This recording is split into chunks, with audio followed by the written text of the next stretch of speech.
일부 신앙인들이 한쪽 눈을 감고 신앙생활을 할 때가 있습니다.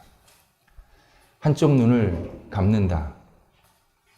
예수 그리스도를 믿으면 어떤 불이기나 어떤 어려움도 없을 것이다 생각하는 신앙입니다.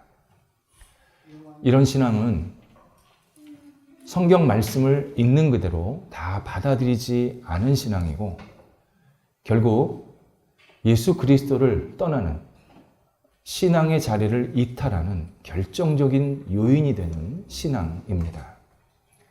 우리 주변에 신앙생활을 하다가 신앙의 자리를 벗어나고 신앙에 대해서 실망을 느끼고 신앙을 외면하는 사람들의 공통점은 예수 그리스도를 믿으면 어려움이 있다는 사실을 진작에 받아들이지 못했기 때문입니다.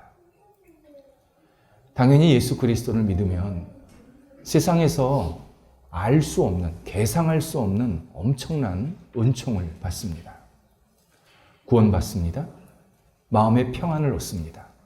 성령의 인도하심, 성령의 은사, 성령의 열매까지 일반 사람들은 도저히 감당할 수 없는 놀라운 선물들을 우리가 다 받아 누리게 됩니다. 하지만 예수 그리스도를 믿으면 이런 것들을 무너뜨릴 수 있는 강력하게 도전을 주는 어려움도 생기는데 바로 미움입니다. 세상 사람들이 예수 그리스도 믿는 사람들을 미워합니다. 예수님께서 그동안 예수 그리스도를 믿으면 어떤 복을 받는지 집중적에 그리고 오랜 시간 말씀해 주셨습니다. 핵심은 예수 그리스도를 믿으면 주님의 제자가 된다. 주님의 친구가 된다. 전능자의 제자요, 전능자의 친구가 된다. 이건 돈 주고 못 사는 겁니다. 실력이 있어서 되는 문제가 아니었습니다. 그런데 오늘 본문에서 갑자기 분위기가 바뀝니다. 예수 그리스도를 믿으면 세상에서 미움을 받는다. 강조하고 계십니다. 오늘 본문만 7번 나옵니다. 미워한다. 미워한다. 미워한다. 세상 사람들이 예수 그리스도 믿는 사람들을 미워한다. 강하게 말씀하십니다. 두 가지가 중요합니다. 하나는 예수 그리스도를 미워하는 것이 무슨 의미냐. 우리가 미워한다 그러면 적극적인 언행을 하지 않습니까? 저주를 한다든지 상대방을 막 비판하는. 근데 오늘 예수님께서 말씀하시는 미움은 소극적이고 적극적인 것을 다 포함한 겁니다. 당연히 예수 그리스도를 믿는 사람들을 비판하고 혐오하는 것은 기본이고 무관심한 거, 외면하는 거, 등 돌리는 거, 모르는 척하는 거. 그건 네 거잖아. 그건 네 신앙이잖아. 하면서 왜곡 축소하려고 하는 모든 행동들, 이런 것들이 미워한다라고 표현하고 계십니다. 또 하나는 미움 받는 사람은 누구고 미워하는 사람은 누구냐를 구분해서 설명해 주십니다. 미워하는 대상은 예수 그리스도를 진심으로 믿는 사람입니다. 예수님의 제자입니다. 예수님의 자녀입니다. 예수님의 친구입니다. 이 사람을 세상에서 미워한다. 그렇게 표현합니다. 그리고 미워하는 주체자가 누구냐? 예수 그리스도를 거부하는 사람들, 예수님을 불신하는 세상, 또 하나가 예수님을 허투루 믿는 사람들이라고 표현을 하고 계십니다. 우리는 이 세 번째가 굉장히 의미가 있는 것으로 잘 받아들여야 합니다. 예수 그리스도를 믿는 사람들을 핍박하고 어렵게 만들고 미워하는 중요한 주체자가 예수님을 허투루, 겉으로, 습관적으로 믿는 사람들이 행합니다. 이런 사람들은 나도 예수를 믿는데 왜 너만 그렇게 열심히 믿는다고 얘기하느냐? 나도 교회를 다니는데 너만 그렇게 유별나게 신앙생활 한다고 말하느냐? 하면서 신앙생활에 진지하고 진실함을 가지려고 하는 사람들을 은근히 핍박합니다. 근데 이 핍박이 눈에 보이게 막 드러내놓고 하는 것도 있지만 눈에 보이지 않게 은근히 따돌린다든지 비판한다든지 저런 신앙 가지면 안 된다라고 비난하는 일들을 아주 은밀히 할 때가 굉장히 많습니다. 물론 신앙인들이 예수님을 믿을 때 잘못된 행동을 할 때가 있습니다. 신앙인이 완벽한 존재가 아니기 때문에 실수할 때나 문제가 있는 행동들을 할 때가 있습니다. 그때 우리 신앙인들은 내가 진실하게 예수님을 믿는다 할지라도 빨리 고쳐야 합니다. 내가 잘못된 신앙, 문제가 있는 신앙, 그거 옳다고 계속 주장하면 안 됩니다. 분명히 이거는 성경적으로 옳지 않아. 그리고 이건 덕스럽지가 않아. 사람들을 세우고 살리는 신앙의 모습이 아니야.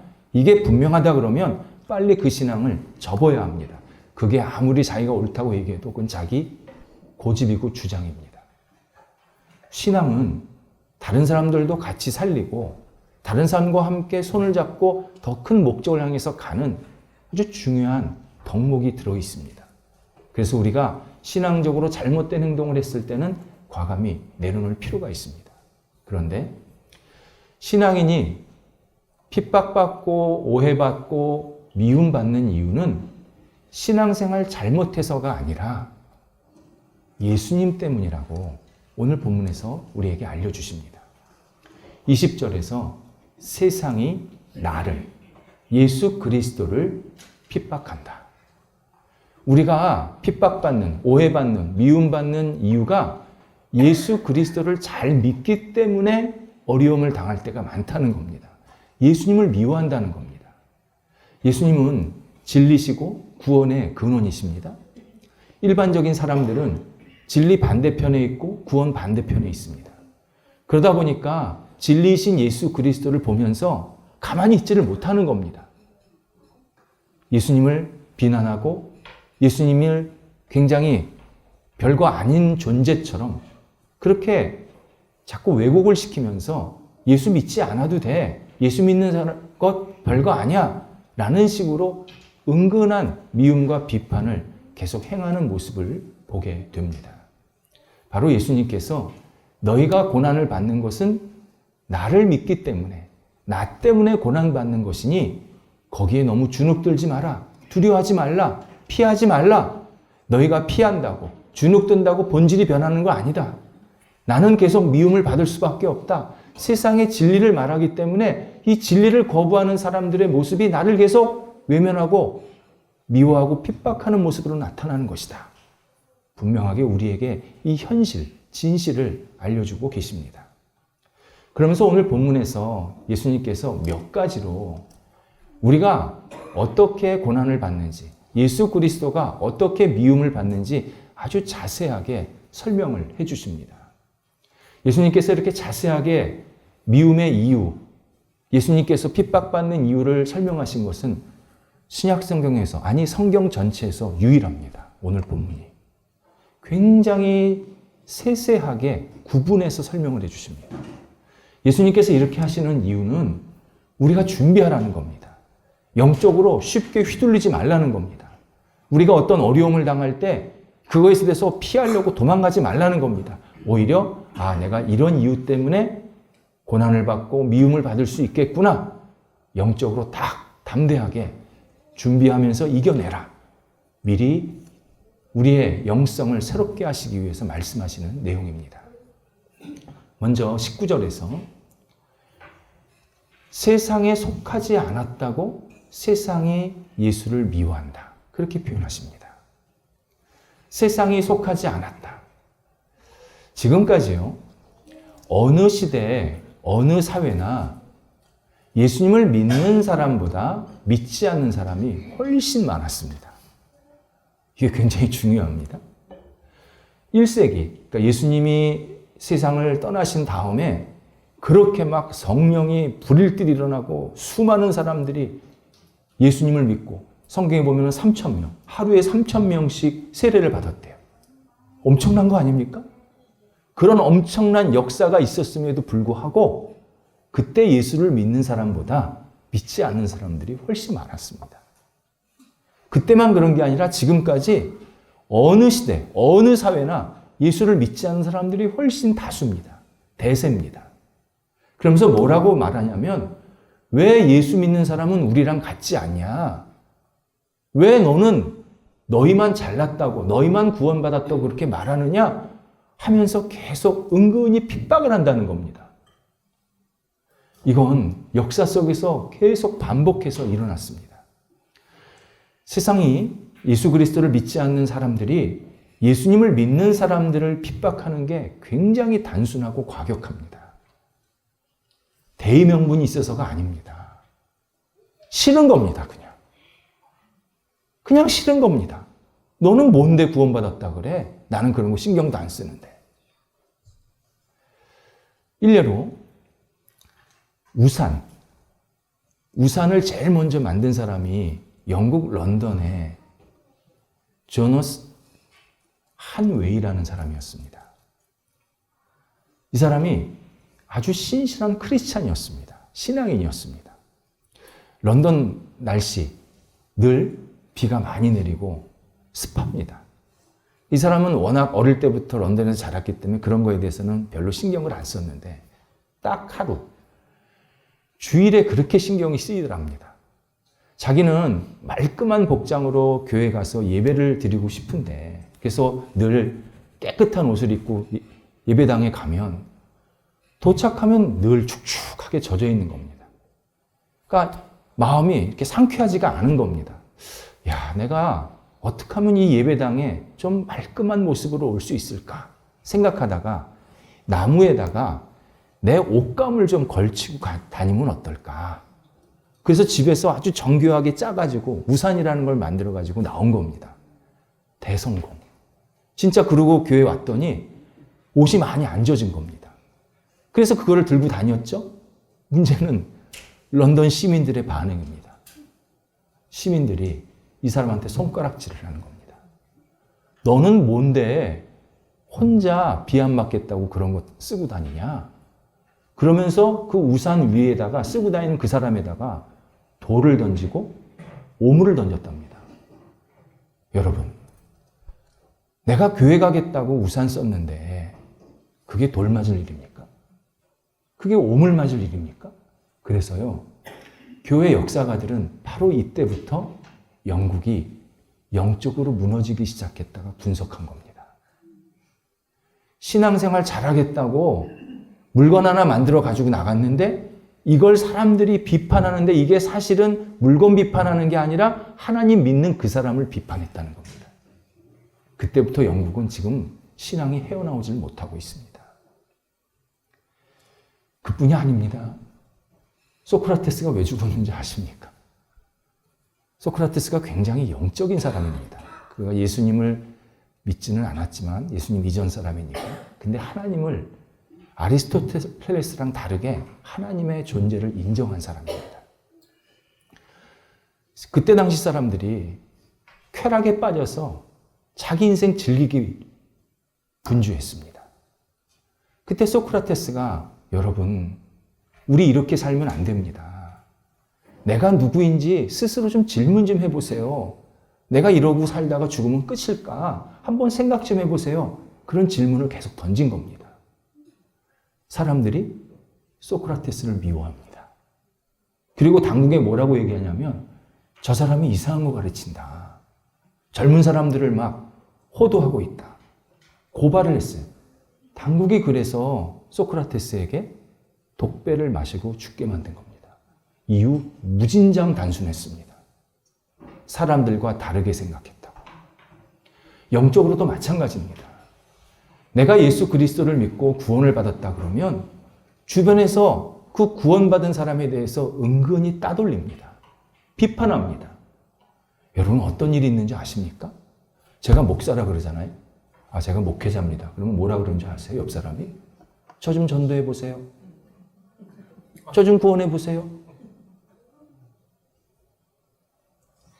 얼마나 사람을 비아냥거리는지 모릅니다. 지금 얘기입니다, 지금. 지금 사람들의 미워하고 공격하는 게 굉장히 교묘해졌습니다. 지금은 또 어떻게 교묘하게 주장하냐면요. 당신이 믿는 게 진리입니까? 그럼 나도 믿는 게 진리입니다. 당신 구원받았습니까? 나도 구원받았습니다. 당신도 진리를 따르고 나도 진리를 따르는 거니까 우리 서로 다 존중해 줍시다. 당신이 믿는 것도 옳은 거고 내가 믿는 것도 옳은 겁니다. 우리 그렇게 이야기를 들으면 아닙니다. 이것도 진리고 저것도 진리라는 것은 진리가 없는 거 아닙니까? 어떻게 진리가 여기저기 다 있겠습니까? 어떻게 구원이 여기저기 다 있겠습니까? 그러면 예수님께서 왜 우리한테 구원을 얘기하십니까? 구원, 진리는 하나밖에 없는 겁니다. 이렇게 얘기하면 당장. 그래서 그리스도인들은 옹졸합니다. 그리스도인들은 자기밖에 모릅니다. 그리스도인들은 편협합니다. 이렇게 강압적인 관용, 폭력적인 포용성을 계속 강조합니다. 그리고 거기에 동조하지 않으면 계속 미움을 받고 공격을 받습니다. 두 번째, 역시 19절에서 예수님께서 우리를 택하셨다, 선택하셨기 때문에 세상이 예수님을 미워한다. 그렇게 표현하시고 계십니다. 누가복음 4장에서 예수님께서 이런 비유를 드십니다. 엘리야 시대 때 이스라엘 전역에 엄청난 흉년이 들었습니다. 이 당시에는 유독 어린 아이를 데리고 사는 홀로 된 여성들이 많았습니다. 그 당시 전쟁이 너무 비일비재하게 일어났고 또 기근이 많다 보니까 그런 결과가 생긴 겁니다. 이때 엘리야가 그 많은 홀로 된 여성 가운데 사렙다에 사는 홀로 된 여성에게 찾아가서 먹을 것을 주고 그 가정을 살립니다. 예수님께서 이렇게 말씀하신 이유는 하나님의 선택은 있다. 하나님께서 모든 사람들이 다 구원을 받기를 원하시지만 모든 사람들이 구원을 원하지 않는다. 외면한다. 그래서 하나님께서 정말 사랑하시는 사람들을 선택해서 먼저 구원해 주시고 그 다음에 또 다른 사람을 선택해서 계속 구원을 확산해 주신다. 그러니 너희 인간은 하나님 앞에서 늘 제가 부족합니다. 저를 도와주세요. 저를 불쌍히 여겨주세요. 긍휼히 여겨주세요. 겸손하게 하나님의 은혜를 구하면서 살아야 된다. 그러면 하나님이 너희에게 긍휼을 베푸신다. 이렇게 말씀하시면서 이 비유를 드신 겁니다. 그런데 이 말을 듣고 회당에서 사람들의 신앙을 지도하고 있던 그 신앙 지도자들이 분을 냈다. 분노했다. 그렇게 표현됩니다. 그러면서 예수를 돌로 치려고 했다. 예수님께서 지금 회당에서 신앙생활하는 사람들이 신앙이 잘못됐다고 말씀하시는 거였습니다. 너희들이 허투루 율법적으로 외면적으로만 신앙생활을 하려고 했지 진짜 하나님의 은혜, 긍휼, 사랑을 구하고 있지 않다. 너희들의 행동으로 내가 이런가 하면 내가 의인지 그렇게만 생각하고 있었지 실제로 하나님의 사랑과 이 자비를 간절한 마음으로 구하고 있지 않다. 너희들은 지금 신앙생활 잘못하고 있다. 이렇게 말씀하시는 것을 들으면서 유대 지도자들이 예수를 미워한 겁니다. 바로 예수 그리스도 선택, 이 선택권에 대해서 사람들은 거부합니다. 우리도 그런 고백을 합니다. 내가 예수를 믿고 예수님 안에 거하게 된 것은 주님께서 저를 사랑하시고 은혜 베푸셔서 저를 선택하셔서 이 자리에 있게 되었습니다. 우리 진짜 이런 고백할 수밖에 없습니다. 나라는 존재를 가만히 놔두셨으면 나 절대 예수님 찾지 않습니다. 그런데 예수님께서 나에게 다가오셔서 내가 너와 함께 한단다. 내가 너 사랑한단다. 나를 받아들여라. 우리에게 먼저 말씀하셨기 때문에 내가 그것에 올바르게 반응한 겁니다. 그런데 우리가 이런 신앙 고백을 하면 당장 예수를 믿지 않는 사람들은 당신은 뭔데 선택받았습니까? 나는 뭘 잘못했는데 선택 못 받습니까? 내가 뭐가 문제입니까? 이러면서 큰 소리 친다는 겁니다. 그래서 예수님의 선택, 예수님의 절대적인 은혜를 계속 거부하고 비판합니다. 한번 생각해 보시기 바랍니다. 나도 선택해서 사람을 만납니다. 여러분 다 만납니까? 누구나? 하다못해 음식점도 선택합니다. 내가 가정을 꾸리는 것도, 집을 이사 가는 것도, 어떤 역할을 하는 것도 다 우리가 선택하는 겁니다. 여러분, 이 선택권이 어디서 왔을까요? 하나님이 우리한테 주신 은혜입니다. 하나님이 선택하시는 능력이 있기 때문에 우리가 하나님의 형상을 닮아서 그런 선택할 수 있는 능력을 주신 겁니다. 내가 잘나서 선택한 게 아닌 겁니다. 하나님이 나한테 선택할 수 있는 기회를 주신 겁니다. 사람이 나도 선택을 해놓고 하나님이 나를 선택하신 것에 대해서는 비판하고 잘못됐다고 말한다. 얼마나 인간이 이중적인지 모르는 겁니다. 그러면서 선택하시는 하나님에 대해서는 비판합니다. 그래서 세 번째 예수님께서 연결해서 22절에서 또 하나 사람들이 당신을 미워하는 이유를 말씀하십니다. 예수님께서 하시는 일 가운데에서 우리 영혼을 보존시키시고 인도하시고 그리고 선한 모습으로 이끄시려고 할 때 먼저 우리의 죄성부터 말씀하셨습니다. 예수님의 다양한 언행들, 행동들을 보면 인간의 죄성을 그냥 그대로 다 드러내십니다. 그래서 예수님께서 뭐라고 말씀하시냐면 내가 너희에게 말했기 때문에 너희가 죄를 알게 됐다. 그런데 너희는 그 죄를 알면서 나를 미워하고 있다. 이렇게 표현하고 있습니다. 이런 뜻입니다. 예수님께서 우리에게 말씀하시지 않고 예수님이 이 땅에 오셔서 당신의 삶을 보여주시지 않았다면 내가 죄인인지 몰랐다는 겁니다. 내가 잘났다고 생각했다는 겁니다. 나 문제 없어. 나 이렇게 살면 되지. 뭐가 문제야? 나 스스로를 이렇게 포장하고 굉장히 과대하게 자기 스스로를 생각하는 존재였다는 겁니다. 근데 예수님께서 이 땅에 오셔서 당신이 하시는 말씀과 행동과 삶을 보여주시면서 인간이 얼마나 문제가 많은지를 그대로 다 노출시키신 겁니다. 예를 들어서 예수님께서 전능하십니다. 창조주십니다. 그분은 영광과 찬송을 영원토록 받으셔도 부족하신 분입니다. 그런데 어떻게 하셨습니까? 인간으로 내려오셨습니다. 철저히 낮아지셨습니다. 그런데 인간은 높아지기를 원합니다. 예수님은 겸손하십니다. 인간은 교만의 극치를 날립니다. 예수님은 당신이 하신 일을 오랫동안 감추십니다. 나중에 십자가 죽고 부활할 때쯤에 당신이 구원자라는 사실을 밝히십니다.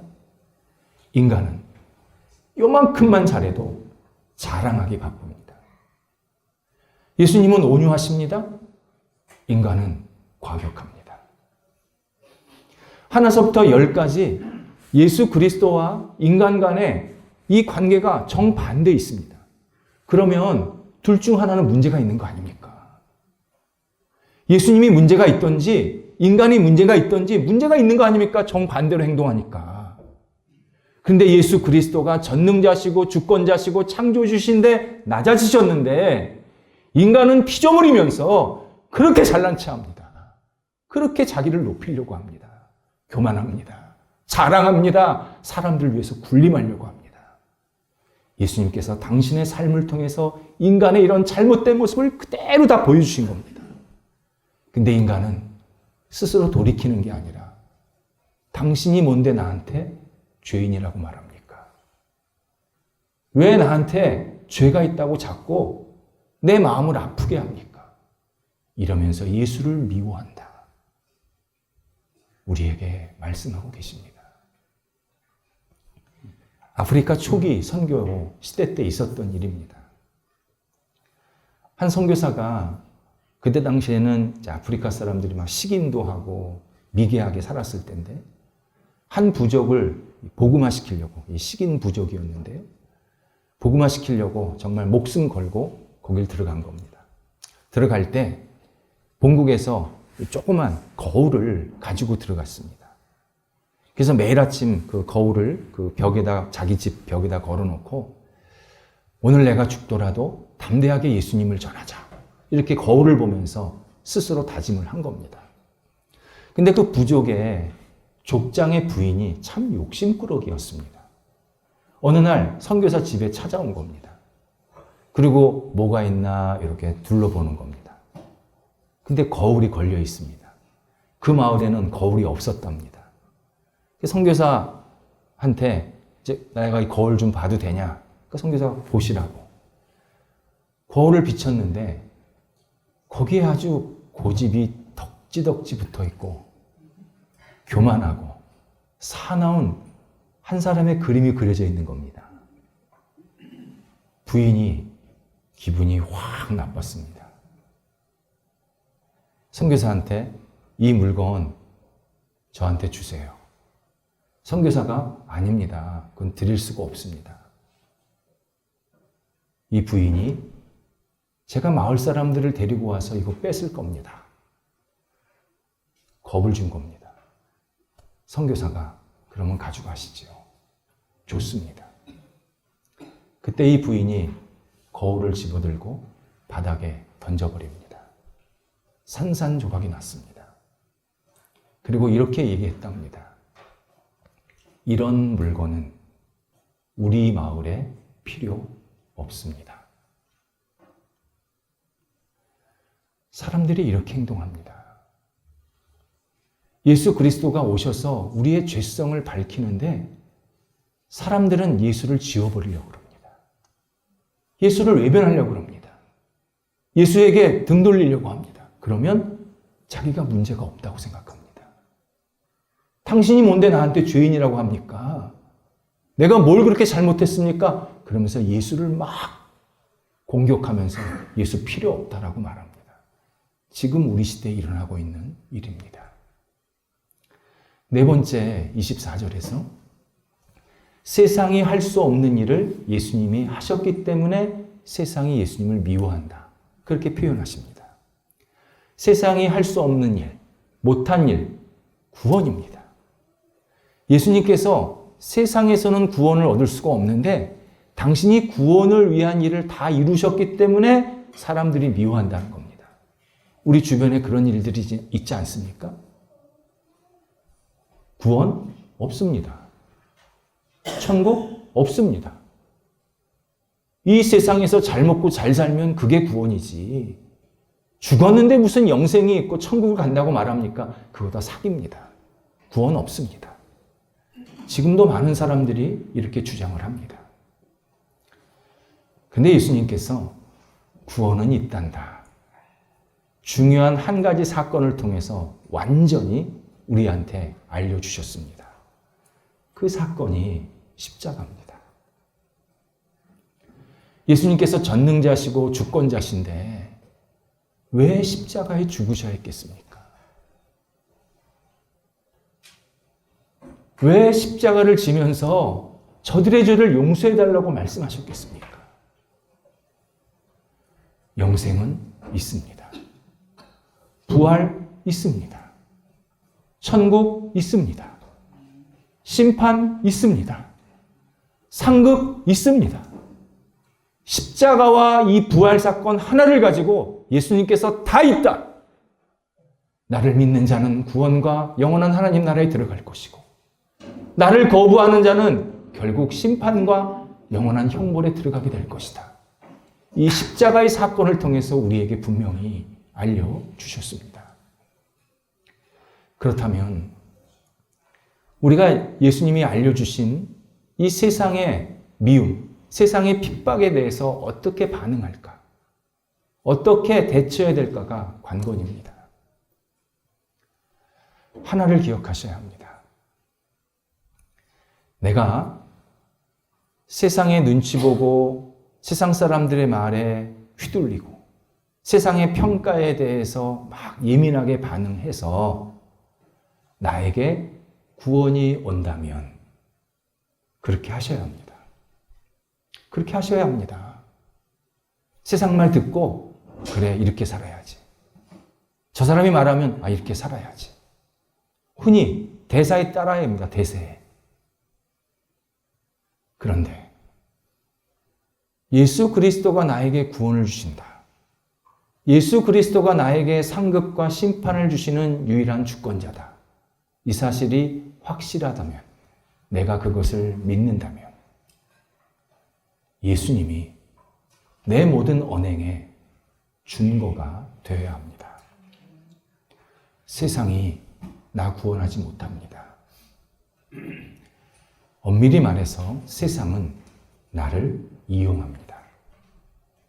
어두운 영은 우리를 이용해서 더 어두운 세계를 확장합니다. 그런데 예수 그리스도는 우리와 함께 하시면서 빛나는 세상을 만들어 가십니다. 우리를 살리십니다. 우리를 구원해 주십니다. 우리를 새롭게 해주십니다. 우리에게 마지막 너 잘했어. 너 이 땅에서 훌륭하게 잘 살았어. 내 자녀답게 잘 살았어. 마지막에 칭찬해 주시는 분이 예수 그리스도십니다. 그렇다면 우리는 예수 그리스도가 매일 내 삶의 출발점이 되어야 되고 마지막이 되어야 합니다. 예수님을 떠나면 나 구원 없다. 예수님 안에 있으면 내가 예수 그리스도 때문에 마지막 승리를 얻게 하신다. 구원도 얻게 하신다. 상급도 얻게 하신다. 이 분명한 확신을 가지고 매일매일 우리의 삶을 살아갈 때 우리는 주변의 여러 가지 비판이나 어려움이나 미움 넉넉하게 이겨낼 뿐만 아니라 주님의 뜻과 영광을 위해서 아름답게 살아가는 거룩한 주의 백성이 되게 만드십니다. 기도하겠습니다. 하나님, 저희가 예수님을 알고 믿을 수 있게 하신 것 감사합니다. 주님만 저희 삶의 온전한 기준으로, 목적으로, 과정으로 살아갈 수 있도록 인도하여 주시옵소서. 예수 그리스도를 벗어나지 않게 하여 주옵소서.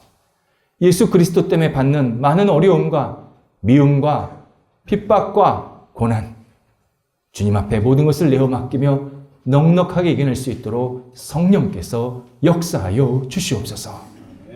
세상에 주눅들지 않게 하옵소서.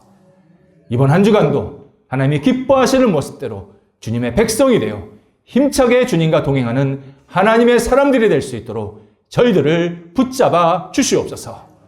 예수님의 이름으로 기도드립니다. 아멘.